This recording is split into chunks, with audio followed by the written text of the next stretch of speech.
आज हम एक ऐसी किताब पर बात करने वाले हैं जो सच कहूं तो मानसिक स्वास्थ्य के बारे में हमारी पूरी सोच को जड़ से हिला सकती है। हाँ बिल्कुल। किताब का नाम है द बेटर ब्रेन।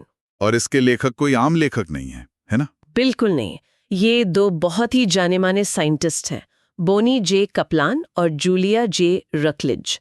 दोनों पीएचडी हैं और इन्होंने अपनी पूरी जिंदगी मतलब दशकों की रिसर्च की है ये समझने में कि हमारे खाने का हमारे दिमाग पर क्या असर होता है। और यही बात इस किताब को इतना जरूरी बना देती है। देखिए, हम सब जानते हैं कि हम एक बहुत बड़े मेंटल हेल्थ क्राइसिस के बीच में हैं। हाँ, हर तरफ चिंता, तनाव, डिप्रेशन की बातें हो रही हैं। आंकड़े भी यही बताते हैं, हर 5 में से 1 व्यक्ति किसी न किसी मानसिक स्वास्थ्य समस्या से जूझ रहा है। और जो पारंपरिक इलाज है जैसे दवाइयाँ और थेरेपी वो कई लोगों के लिए काम करते हैं, लेकिन एक बहुत बड़ी आबादी है जिनके लिए या तो वो काफी नहीं है या फिर उनके साइड इफेक्ट्स बहुत ज्यादा हैं। हाँ, साइड इफेक्ट्स एक बहुत बड़ा मुद्दा है। और यहीं पर ये किताब एक बहुत हिम्मत वाला सवाल पूछती है, क्या हम कोई बहुत जरूरी चीज नजरअंदाज कर रहे हैं? क्या इस संकट का हल हमारी दवा की शीशी में नहीं बल्कि हमारी खाने की प्लेट में छिपा है? यही तो इस किताब का मेन पॉइंट है ना? कि हमारा दिमाग, जो हमारे शरीर की सबसे ज्यादा एनर्जी इस्तेमाल करता है, अगर उसे सही ईंधन ही ना मिले तो वो ठीक से काम कैसे करेगा? एग्जैक्टली सुनने में बहुत सिंपल लगता है पर ये बहुत गहरी बात है। अच्छा, तो किताब का मूल सिद्धांत क्या है, आसान शब्दों में? किताब का सार यही है कि जब दिमाग को जरूरी विटामिन और मिनरल्स, जिन्हें हम माइक्रोन्यूट्रिएंट्स कहते हैं, हाँ, वो नहीं मिलते तो वो ठीक से काम नहीं कर पाता। और इसका नतीजा चिंता, अवसाद, एडीएचडी और स्ट्रेस के लक्षणों के रूप में हमें दिखता है। तो ये किताब किसके लिए है? मतलब कौन है वो लोग जिन्हें इसे जरूर पढ़ना चाहिए? मेरे ख्याल से ये उन सभी लोगों के लिए है जो पारंपरिक इलाज से थक चुके हैं, या जो दवाओं के साइड इफेक्ट्स से बचना चाहते हैं, या कोई भी जो अपने मानसिक स्वास्थ्य को बेहतर बनाने का एक नेचुरल और शक्तिशाली तरीका ढूंढ रहा है। तो चलिए इसमें और गहराई से उतरते हैं। किताब का पहला हिस्सा इस बात की नींव रखता है कि आखिर हम इस जरूरी कनेक्शन को भूल कैसे गए। वो इसे मानसिक स्वास्थ्य की खोई हुई चाबी कहते हैं। अगर ये इतना जरूरी है तो आज हर डॉक्टर इसके बारे में बात क्यों नहीं कर रहा? ये बहुत बड़ा सवाल है और इसका जवाब थोड़ा परेशान करने वाला है। लेखकों का कहना है कि एक बड़ी वजह हमारे मेडिकल स्कूलों की शिक्षा है। अच्छा, एक औसत डॉक्टर अपनी पूरी मेडिकल ट्रेनिंग में न्यूट्रिशन के बारे में मतलब शायद कुछ घंटे ही पढ़ता है। उन्हें बीमारियों और दवाओं के बारे में सिखाया जाता है, लेकिन भोजन का हमारे दिमाग पर क्या असर होता है ये उनके कोर्स का हिस्सा ही नहीं है। 1 मिनट, ये बात तो चौंकाने वाली है। मतलब मैं जिस डॉक्टर के पास अपनी मेंटल हेल्थ की समस्या लेकर जा रहा हूँ, उसे शायद ये पता ही नहीं कि मेरे खाने का मेरे दिमाग पर क्या असर हो रहा है। बहुत हद तक ये सच है और इसमें दवा कंपनियों का भी एक बहुत बड़ा रोल है। उनका पूरा बिजनेस मॉडल दवाओं पर टिका है, तो रिसर्च से लेकर डॉक्टरों की ट्रेनिंग तक सब कुछ दवाओं के ही इर्द गिर्द घूमता है। मतलब इलाज का मतलब ही गोली खाना बन गया है, भोजन बदलना नहीं। बिल्कुल। किताब में सेरोटोनिन का एक बहुत अच्छा उदाहरण दिया गया है। हाँ, हैप्पी केमिकल। हाँ वही। सेरोटोनिन बनाने के लिए शरीर को ट्रिप्टोफैन नाम के एक अमीनो एसिड की जरूरत होती है जो हमें खाने से मिलता है, लेकिन सिर्फ ट्रिप्टोफैन काफी नहीं है। अच्छा, उसे सेरोटोनिन में बदलने के लिए आयरन, विटामिन B6 और कई दूसरे पोषक तत्वों की भी जरूरत होती है। ये सब को-फैक्टर्स हैं। तो ये एक टीम वर्क जैसा है। बिल्कुल। इसे एक सिम्फनी ऑर्केस्ट्रा की तरह सोचिए। एक अच्छा संगीत बनाने के लिए आपको वायलिन, सेलो, पियानो, ड्रम सबकी जरूरत होती है। अगर एक भी इंस्ट्रूमेंट गायब है तो संगीत अधूरा रह जाता है। ठीक वैसे ही अगर एक भी पोषक तत्व कम है तो सेरोटोनिन का प्रोडक्शन धीमा पड़ जाता है।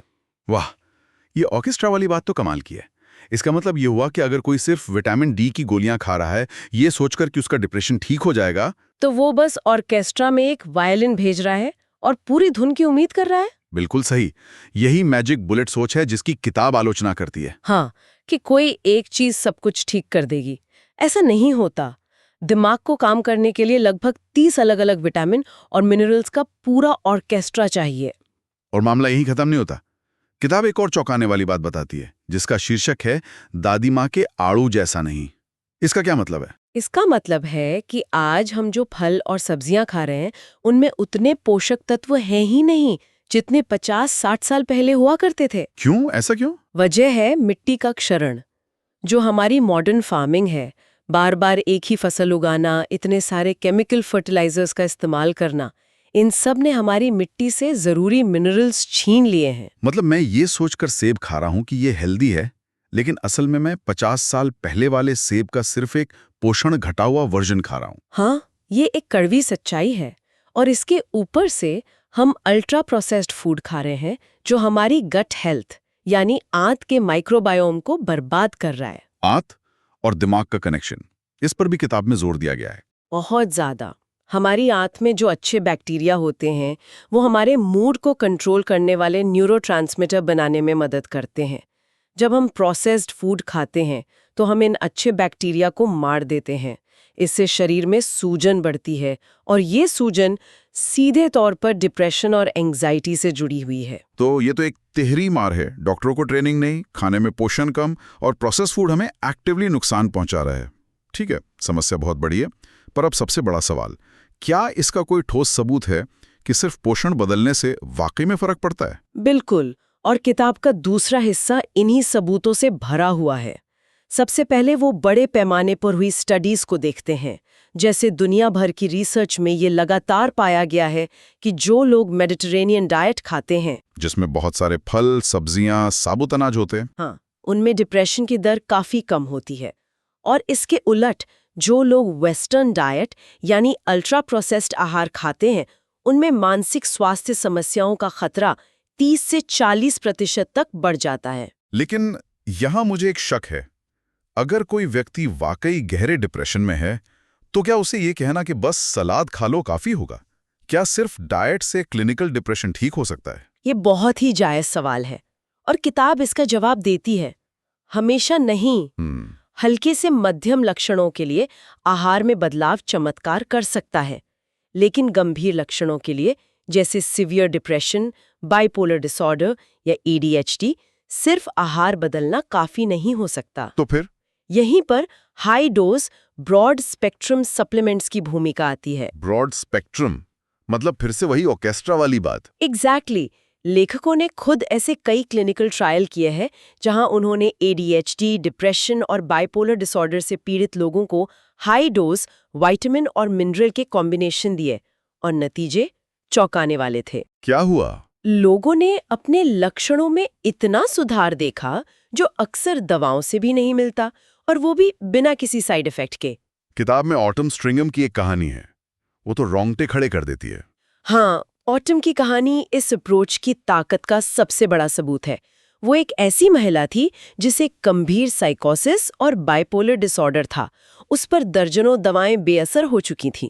उसे मतिभ्रम होता था, वो हिंसक हो जाती थी, उसकी जिंदगी लगभग खत्म हो चुकी थी। बिल्कुल, डॉक्टर लगभग हार मान चुके थे, लेकिन फिर एक आखिरी कोशिश के तौर पर उसके परिवार ने उसे एक ब्रॉड स्पेक्ट्रम न्यूट्रिएंट फॉर्मूला देना शुरू किया। और फिर कुछ ही महीनों में एक चमत्कार हुआ। उसके लक्षण एक एक करके गायब होने लगे। कुछ समय बाद वो पूरी तरह से ठीक हो गई, अपनी दवाएं बंद कर सकी और एक नॉर्मल जिंदगी जीने लगी। थोड़ा रुककर, ये तो अविश्वसनीय है। मतलब एक महिला जिसे दवाएं ठीक नहीं कर पा रही थी, वो सिर्फ न्यूट्रिशन से ठीक हो गई। ये कहानी तो पूरे मेडिकल सिस्टम पर सवाल खड़ा करती है। ये बिल्कुल करती है। ये दिखाती है कि जब दिमाग को वो सारे बिल्डिंग ब्लॉक्स मिलते हैं जिनकी उसे जरूरत है, तो उसमें खुद को ठीक करने की एक अविश्वसनीय क्षमता होती है। और बात सिर्फ बीमारियों को ठीक करने की नहीं है। किताब स्ट्रेस और ट्रॉमा के प्रति हमारे लचीलेपन यानी रेजिलियंस को बढ़ाने की भी बात करती है। इसमें ट्रियाज थ्योरी का जिक्र है। ये क्या है? ये एक बहुत ही दिलचस्प थ्योरी है। ये कहती है कि जब हम बहुत ज्यादा तनाव में होते हैं तो हमारा शरीर सर्वाइवल मोड में चला जाता है। अच्छा।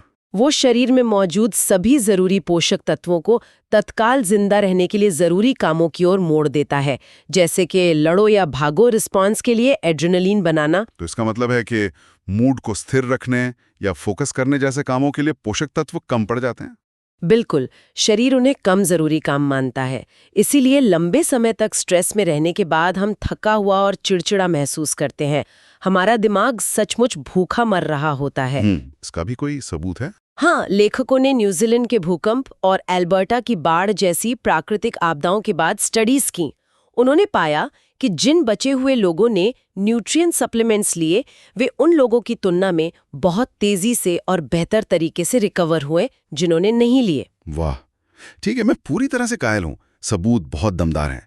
तो अब सबसे जरूरी सवाल पर आते हैं, हम करें क्या? कोई आम इंसान जो ये सब सुन रहा है वो कल सुबह से क्या बदलाव ला सकता है? हाँ, और अच्छी बात यह है कि शुरुआत करना बहुत आसान है। पहला और सबसे जरूरी कदम है पहले भोजन। मेडिटेरेनियन स्टाइल के आहार को अपनाएं, मतलब असली साबुत खाने पर फोकस करना। तो मूल रूप से वो खाना खाओ जो खेतों में उगता है, ना कि जो फैक्ट्रियों में बनता है। अगर किसी चीज की इंग्रेडिएंट लिस्ट बहुत लंबी है और उसमें ऐसे नाम हैं जिन्हें आप बोल भी नहीं सकते, तो शायद उसे नहीं खाना चाहिए। एकदम सही। अपनी प्लेट में ज्यादा से ज्यादा रंग शामिल करें और अल्ट्रा प्रोसेस्ड भोजन से बचें। ये शायद सबसे बड़ा और सबसे प्रभावी बदलाव है जो कोई भी कर सकता है। लेकिन जैसा हमने बात की, कभी कभी सिर्फ डाइट काफी नहीं होती। सप्लीमेंट्स के बारे में किताब क्या कहती है? और ये जो एक आम ताना है कि सप्लीमेंट्स लेने से बस महंगा पेशाब ही होता है, इस पर क्या कहना है? हाँ, ये महंगी पेशाब वाली आलोचना बहुत आम है। किताब कहती है कि ये बात शायद उन लोगों के लिए सच हो जो पहले से ही पूरी तरह से पोषित हैं, लेकिन हम में से ज्यादातर लोग आज के खाने और मिट्टी की वजह से किसी न किसी पोषक तत्व की कमी से जूझ रहे हैं। तो हमारे लिए ये गलत है? बिल्कुल।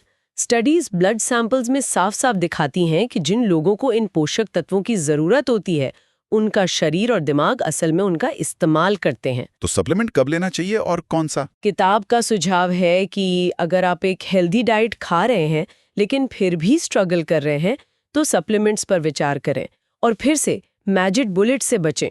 ऑर्केस्ट्रा को याद रखें। हाँ, एक ब्रॉड स्पेक्ट्रम फॉर्मूला चुनें जिसमें कई विटामिन और मिनरल हो। साथ ही ओमेगा 3 फैटी एसिड भी दिमाग के लिए बहुत जरूरी हैं। तो चलिए, इस सारी जानकारी को सुनने वालों के लिए कुछ आसान कदमों में समेटते हैं। अगर किसी को आज से ही शुरुआत करनी है तो 4 सबसे जरूरी कदम क्या होंगे? जरूर। पहला, अपनी प्लेट को अपनी पहली दवा माने।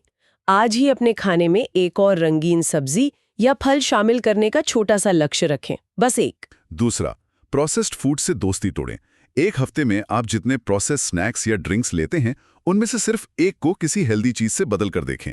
धीरे धीरे शुरुआत करें। कोई बड़ा प्रोजेक्ट तो एक अच्छा बी कॉम्प्लेक्स विटामिन सप्लीमेंट लेने पर विचार करें। ये आपके दिमाग को एक्स्ट्रा फ्यूल देगा। और चौथा और सबसे जरूरी, गंभीर लक्षणों को गंभीरता से लें। अगर कोई सीवियर सिम्टम्स से जूझ रहा है तो सिर्फ डाइट पर निर्भर ना रहें। डाइट में बदलाव के साथ एक broad spectrum multi nutrient formula के बारे में किसी जानकार डॉक्टर से बात करना एक बहुत समझदारी भरा कदम हो सकता है। संक्षेप में, इस किताब का सबसे शक्तिशाली संदेश ये है कि मेंटल इलनेस सिर्फ एक केमिकल इम्बैलेंस नहीं है, जैसा हमें दशकों से बताया गया है। ये अक्सर एक न्यूट्रिशनल प्रॉब्लम भी होती है। बिल्कुल। और सबसे अच्छी बात यह है कि हमारे शरीर और दिमाग में ठीक होने की अविश्वसनीय क्षमता है, अगर हम उन्हें सही कच्चा माल दें। अगर सुनने वालों को इस पूरी चर्चा से सिर्फ कुछ बातें याद रखनी हो तो वो क्या होंगी? मेरे हिसाब से 4 बातें सबसे अहम हैं।